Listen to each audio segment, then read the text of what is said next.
Hello and welcome to the Carolina Snowflakes podcast, where two Southerners come to terms with their liberal snowflake tendencies. We're your hosts. I'm Amanda. And I'm Jason. And now, a dramatic reading. Trump. A poem. Like radio on crutches, man, you're slower than a snail. Like spinning a tiny bucket, man, you're turning a little pale. Like grabbing a Clemson student's ass, you caught a tiger by the tail. When people see you just like haystacks, they are always trying to bail. For all you see intellectually, your mind should be reading Braille. As president, you are useless, like a piece of fucking kale. Your file reads you're off the track, like Earnhardt, Dale. Just as a meeting of all congressmen, you are stuffed so full of fail. That poem is great. Mm-hmm. Who wrote that poem? I believe you wrote it. I guess I did write that poem. That's a pretty funny poem. I don't really remember writing it, though. I think it was shortly after Trump was elected. Yeah, it had to be a few years old. Mm-hmm. It's pretty great, though. I'm proud of that one. Yeah, it's excellent. The reason we found that poem, that's something I'd forgotten about. Because of coronavirus, we've had a lot more free time, I guess, like a lot of people did. Spending a lot more time at home. Yeah, at home, not going out, not doing anything. And we had been talking about starting a podcast for a year. A really long time. Yeah, and finally we just said we're going to do it. And I needed a notebook for said podcast. And I think we were just searching around and you was like, what? We were looking around the house and I said, hey, what about that notebook or that journal that you got for Christmas that one year? Yeah. Why don't you use that? And you reached over and you were like, oh yeah. And you grabbed it and opened it up and found that poem. Yeah, and then that there's you'd this forgotten poem that you had written.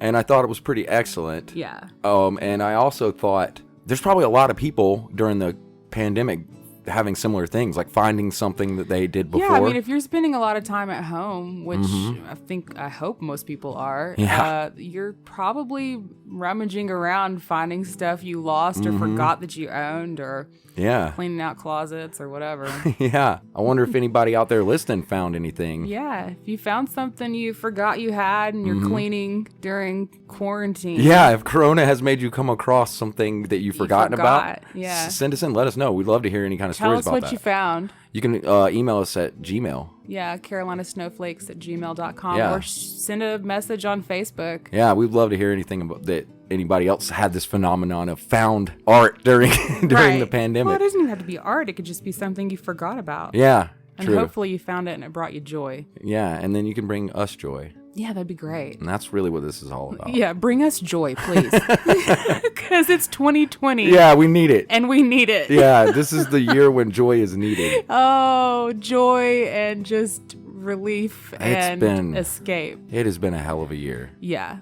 And we're trying to figure out even where the hell began.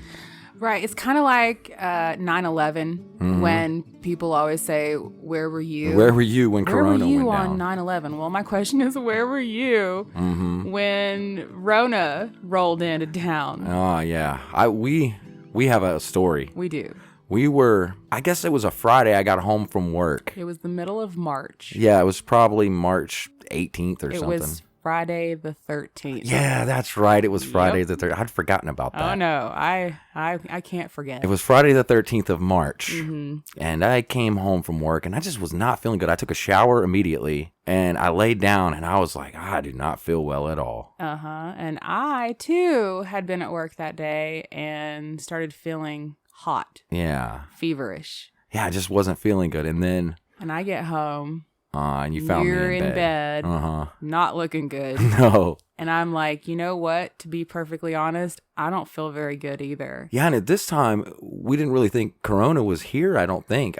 It wasn't really in my mind. No, I mean, I think they may have had their first reported case in the U.S. by that point, but it was so seemingly far removed from us that not in a million years. I didn't really think about it. Did we think, like, A, that we were sick, or B, that we could possibly have it. Yeah, and I was violently ill, and it was the weekend. Like I said, it was Friday when I felt it. So we went and we powered through the weekend. I didn't eat anything. Well, we continued to feel not good. Yeah. For a couple more days. And by day 3, I said, we're sick. Yeah, we got to go. We have got to see a doctor. Yeah. And so we went to our local urgent care. The urgent care. And that was scary because it was so different. You know, we had to wear masks. Yeah. And we had to sit in our car to wait to be called in. And I remember feeling just horrible. I had a trash can to puke in. Yeah, you were very violently ill. I looked like I had been murdered. I felt like I had been murdered. I felt like I had been hit by a Mack truck. I was so sick. Everything hurt. My entire body from head to toe hurt. And I had chills. Yeah. And I had a fever. Yep. And by day 3, we started coughing. Yeah. We developed a cough. I couldn't breathe real well. And I was like, we have to go. Yeah. We have to go be seen. So we get there, they check us in. We have to go in through the back door because they're like, yeah, we're not really wanting people coming in the normal way. So we're like, oh God. And I just remember like my whole body hurting and I'm like writhing around in pain. And they take us back and they're like, well, we can tell you're sick. Yeah. Like you look disgusting. And we can't give you a COVID test. Yeah, because they said they didn't have them. Yeah, they were like, we can't test you for COVID even if we wanted to. Yeah, I remember when the doctor said that to me and I was like, oh. Yeah. And they were like, well, we'll give you a flu test. We'll give you a flu test and see how that goes. Yeah. And so we were like, I mean, we were so sick, we were delirious. I honestly didn't know what was real and what was not real at that point. I had not slept and not eaten for so many days. Well, it had been a couple of days. That was day 3 that we finally went to see the doctor. It continued, though. So they tested me first for the flu. And I was in a room where the door didn't close all the way. So I was able to hear the conversation that was happening out in the hallway. Oh, I forgot about that. And the doctor's talking to the lab tech about the flu test. And he's like, you know, this needs to be a positive flu test. Yeah.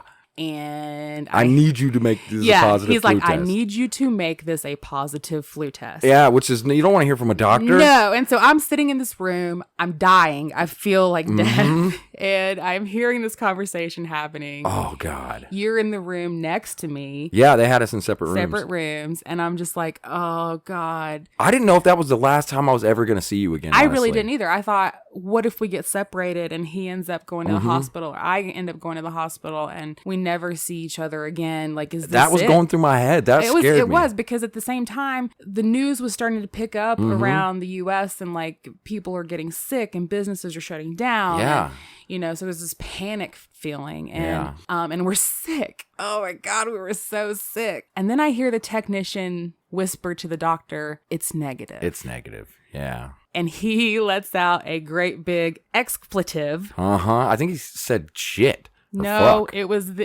fuck. Oh, wow. Yells it. Oh, man. And I'm like, oh no. Oh no. Oh no. And so I hear him tell her, I'm not going to tell her she's negative for the flu until after we test him. Yeah. Let's test him next. Yeah. So I was like, Oh. Then they come, they test you. Yep. And about 20 minutes later, they come back and say, he's positive for the flu. That's what they told me. Yes. And so they poked their head into my room and they're like, he's positive for the flu. Yours was a negative. We're just going to treat it as a false negative. And we're going to treat you both as the flu. They were congratulatory. They were like, congratulations, you have the flu. Yeah, no, they literally were like, here's the good news, you have the flu. And we were like, oh, okay. Okay. Cool. But my question now, and at the time even, was like, well, could I have both? Like, yeah, we didn't know. Would they fight each other? Well, that was what the would that thinking. be? They were saying at the time, because there weren't enough tests, that even if they could test you, the protocol was to test for the flu first and then see if you had the flu or not. Right. And if you did have the flu, the assumption was that you couldn't have COVID. That was the assumption, but as we now know, that's not the case. I don't think so. Yeah. And the fact that you tested negative anyway. Yeah. So we were very, very sick. Yeah. And we stayed that way for a long time. It was a solid couple weeks. We were solidly sick for about 8 days. Mm-hmm. And on the 9th day was when the stuff started settling into our lungs. Yeah. Started settling into our lungs. And for me, also my sinuses. Mm-hmm. It was weird. At no point did my nose get congested or runny or anything like that. But there was a lot of sinus pressure and a lot of just heaviness in my chest. Yeah, I remember waking up, barely being able to breathe. I continued having fevers for about 3.5 weeks. Yeah. Every single day I had a recurring fever. And I was so tired. I had these crazy nightmares that were super You had bizarre dramatic. dreams, and I had extreme fatigue. Yeah. Extreme fatigue. Yeah, you would like walk in and give me the medicine, and then we would both take it like a shot because it's like this shot glass sized amount. Yeah, he gave us a prescription for Scissorp. Yeah, basically. Yeah, basically scissor. And Tamiflu. Mm-hmm. I don't know if either of those things did any good for us. I know they gave me the craziest dreams ever, or the flu, or COVID. We don't really, still to this day, we don't know if we had COVID or not. We don't really know if it was the flu. If it was the flu, it was the most insane flu I've ever had. I can safely say that I've never been that sick in my entire life. Not just in intensity of sickness, but also in duration. Yeah. I've never had something last that long, every day having a fever for 3.5 weeks. And to take us from, we were like 100% to 10% in a day. Like in the course of one day, I lost 90% of my ability to understand the world or move or think. We lost a significant amount of weight. Oh, yeah. Both of us did in the course of it because we had extreme loss of appetite. Yeah. That was one thing I did want to talk about. The kind of loss of appetite that I had wasn't like I don't feel like eating. It was like food, it repulses me. It wasn't even repulsive for me. It was scary. Yeah. I was afraid to eat for some reason. For some reason, I thought if I ate, I was going to be sicker. Yeah. And so I just didn't. For me, it was the last thing I could think of that would be good is to put food in my body, even though I knew I had to do it. So I would eat like a quarter of one Ritz cracker. Yeah, I forced us I'd be proud. I'd be like, babe, I ate a quarter of a cracker. So for a while there, like each day we were both eating one cracker. Yeah, we were bragging about it. So bad. We were bragging about it to each other too. It was so bad. So I don't know, when COVID went down, we may have been like at the beginning. We might have been a victim of it. Maybe it was just the flu. There's no way to know. If it was just the flu, then I don't ever want to get COVID-19. Yeah, I know. And I know for sure that us being sick as the world's crumbling down around us was part of why we are taking this pandemic super serious. It's the reason that for me, I'm taking COVID further than I would. Like, if I think, what's the line of too overprotective? I cross it. Yeah. Let's just go ahead and cross we are it into the crazy extra land. cautious, and we have been since the get-go. So that absolutely shaped, I think, our perspective. And, for sure. You know, at the same time, you got laid off from your job, and I wound up getting my hours cut and my pay cut, and I started working from home. Yeah, and so everything shifted. Everything just turned completely upside down in such a very short amount of time. And here we are now, 5-6 months out. Yeah, I just started really work even back matter again. anymore at this point in time? I don't think so. Yeah, it's hard to keep track of. But now that I'm back, I just started back going to work. Yeah, you started back to work last week. Time is starting to feel short again already. Yeah, but it's still not normal. But I noticed something at work, and that's that people suck ass at wearing their masks. They do. And that's something that we've seen quite a bit just out and about in the community when we've had to go like buy groceries groceries or get gas. So frustrating. It's so frustrating because we know, and science is saying, one of the best and most effective things you can do right now is wear a freaking mask. Yeah, it's not that hard. And I don't understand. I really don't understand the just rejection of science. I don't understand the idea that it's somehow your freedom. That it's being infringed upon. Yeah, my freedoms. You don't have the freedom to get other people sick. You don't. I'm sorry, dude. If you want to go out and kill yourself, that's one thing. That is one thing. But if your actions lead to the death of me or someone that I love, yeah. No. I think of it an analogy like drinking and driving. If you want to get drunk and drive your car around a field that you own and you crash and kill yourself, I don't really give a shit. You run over a cow. Yeah, whatever. I don't care. That's your business. Yeah. That's but on the you. second you get on a street that I drive on or on my property, you have now crossed the line into you don't have a right to do that shit anymore. Yeah. And it's, I think of COVID in the same way. It's like you can be reckless with your own life, but it's not your own life. Yeah. It's not fair to be reckless with my life, and even worse, be reckless with my loved one's life. That's what bothers me. Completely agree. So it's really frustrating when we see people just behaving so flippantly. And I do kind of wonder if we wouldn't be a little more like that if we hadn't have been sick in the middle of all of it. You know, I think we still would be taking it seriously. I think so. But maybe not quite as neurotic yeah. as we are. Yeah. I do know that it taints my way of thinking about it because I get very offended because I'm like, I think of it like they're willing to get you sick. Mm-hmm. So I look at somebody not wearing a mask and I'm like, you would kill my girlfriend, my wife, you know, the person I love. And it's hard to look at somebody and think that about them morally and then be around that person. It's really hard. It's hard to be around them. It's definitely been eye-opening as far as the people in our immediate circles, you know, who I would have always assumed were pretty intelligent. Yeah. And then you see them just behaving. Yeah. Recklessly. Reckless. Yeah. Just, we're going on vacation. Be damned. We're going. Or, yes, I'm going out to eat and I'm going to sit inside that restaurant. Yeah, that. And I'm just like, what are you people doing? Yeah. You know? It's really, that's unbelievable to go in a restaurant.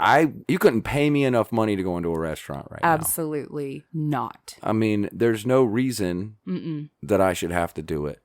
It's crazy. Yeah, so we have this global pandemic that's happening. I looked at the numbers right before we started recording. Globally, there are 23 million confirmed cases around the world, Lord. 803,000 deaths. Wow. In the U.S., 5.7 million confirmed cases, 176,000 deaths. Good Lord. So far, and we're still going. Oh, man.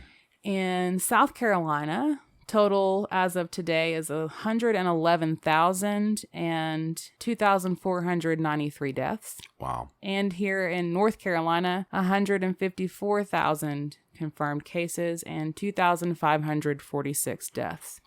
2,500 dead North Carolinians. Yeah. Yeah. Yeah, just let that sit with you. You know, that number is humongous. It just, yes. And I guess it's just frustrating because I think it didn't have to be. It didn't. I feel like more people have passed away from or gotten sick from this virus than is necessary. Definitely. We are handling it the worst. Because people won't freaking wear a mask and they won't sit still. Yeah. Because my rights. Mm-hmm. They got to go on their vacation. They got to go out, take the kids to the water park. They got to capitalism. Yeah, and the South in particular is being exceptionally reckless. Yep. But it's not surprising to me that people in the South are uneducated about science. I have found it to be quite shocking. Yeah. I mean, I know not everybody... I think maybe the rest of the country might not find it so shocking. I know that not everybody is super into science. Yeah, I am. But this isn't even that deep. Yeah. This is very basic science of just droplets. Yeah. In the air. Uh-huh. Like, how do you not spread those? Maybe you cover your mouth and your nose. It's very basic. I don't know how it's going to end. I think there's a lot of things that need to be fixed. We've had no federal leadership. We've had absolutely no federal leadership, which ties back to that poem that I read at the beginning. I mean, Trump has just botched completely dropped the ball. If there even was a ball, Yeah. I don't know. I can't imagine that it would have been handled as poorly by somebody who wasn't so Narcissistic, psychopathic. Yeah. and just generally only caring about himself. Yeah. Yeah. I think, It's been horrific. yeah. And I know that we have other countries around the world looking at us right now going, what are you people doing? Yeah, I don't blame them. If I try to think about it objectively, I would be laughing at the United States right now because we're doing so terribly. I still can't get over the fact that it's real. I still can't get over the fact some days that Donald Trump is our president. How did this happen? I don't know. Like, how did we get here? I don't know. It's been pissing me off since I wrote that poem. In 2016. Yeah. Yeah. It has. And what's funny is that's not even the only poem I wrote about him. We'll save some other for maybe we'll for have later. to read another one later. Yeah. But I wonder if there is a number, because when originally I thought that once kids started getting sick, it would change things. But Change things how? well, I mean that people would pay more attention and wear more masks and be more willing to step up. But I think even now that we're seeing that the rates are increasing over 100% in children from what I've seen. It's well, I mean, they all started back to school. Yeah. And a lot of them, different states have had in-person classes. Georgia, we're looking at you. Y'all messed up big time. Brian Kemp. I bet y'all wish you had Stacey Abrams right now. Yeah, I bet you do. Yeah, we're judging. You're going to throw that judgy eye. Oh, yeah. You can't see us, but we're judging. Yeah. Well, we somehow, in the middle of everything that was happening in 2016, ended up with a Democrat governor. Thank goodness. Even though our state went for Trump. Yes. We as ended a up. state, we went red presidential, but we managed to get ourselves a Democrat governor. Who's pretty decent. But to be fair, the guy that was there before him was wearing blackface. Total turd. Yeah. Well, it was McCrory. He was the one that did that bathroom bill. The one about you got to match your ID. Oh yeah. Your sex and your gender must be the same for you to use a bathroom in North Carolina. Yeah. He was so bad that we got a Democrat governor even while the rest of the state voted for Trump. That means there were some people who voted for Trump, but the Democrat governor. Yeah. They were like, I like this businessman Trump. And then they're like, that bathroom guy's got to go. Yeah. And when McCrory lost to Cooper, he had to be physically carried out of the governor's mansion because he didn't want to leave. Remember? So the bar was really low for us to have a good governor. Super low. But we did get one, which is pretty cool. I mean, he's pretty all right. Well, considering what we're going through right now, I'd say he's doing pretty great. Yeah, yeah. And we just got done also saying that the state has had 2,500 deaths. So, I mean, that's doing good in 2020. No, that's sad.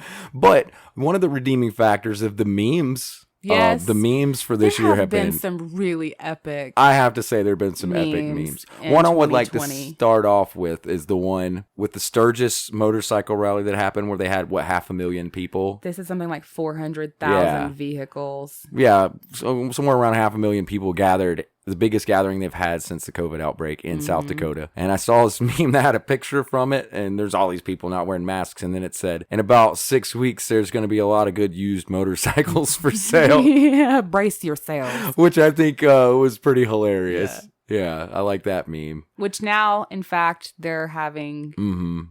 dozens of confirmed cases crop up around the U.S. from people who went to Sturgis. And I'm just like, why? Duh. Duh. Yeah. Oh, that was a good meme. Do you have any memes that you've seen from the year? I particularly like all the ones that just make fun of the year. Yeah. And just say things like, 2020, the dumpster fire. Yeah. Those are the ones that bring me joy. Yeah, I think one of my absolute favorites that you showed me was like a picture of a guy rolling a joint, except in the joint was just a big stem. Like it was just a giant stem, and it said, if 2020 was a joint. Which I find hilarious. Yeah, that was pretty good. Yeah, there's been some excellent memes. I guess that's the redeeming factor of COVID. I saw there was one that made me laugh that was it said 2020 commemorative candle, and it was a miniature dumpster with the candle on fire That's inside. Awesome. Yeah.